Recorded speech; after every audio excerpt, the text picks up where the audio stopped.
Happy Wednesday! I'm Tristan Winder in the News 2 streaming studio at the Morning Pulse here on this August 20th, 2025. We begin with news just into the News 2 newsroom here the past few moments as a fatal accident occurred yesterday early afternoon in Dawson County.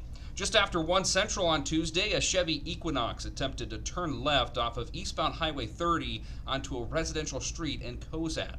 The Chevy Equinox did turn in front of a westbound cement truck and two other vehicles collided. Those two vehicles are the ones that collided.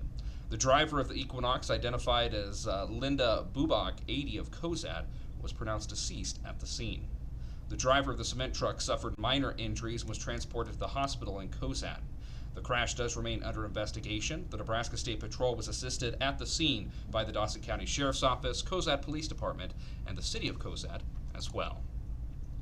Of course, the major statewide news that received some national attention yesterday as well. An immigrant detention center will be opening in McCook as part of the Trump administration's efforts to fight illegal immigration. Nebraska Governor Jim Pillen says that he's agreed to use the existing work ethic camp. The Associated Press says that the Trump administration is adding new detention facilities to hold the growing numbers of arrested immigrants accused of being in the country illegally. Going into some of the numbers behind this expanded facility and the reworked facility, it's expected to house 200 inmates, but they'll be making room for up to 300.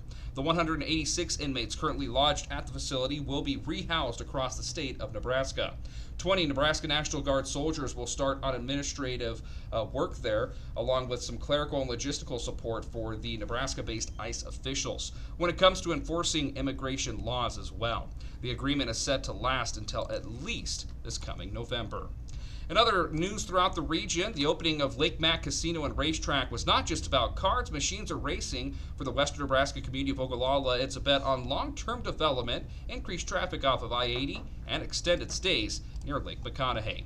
Here's Mary Wilson. She's the executive director with the Keith County Area Development Corporation. Talking about careers, not just jobs.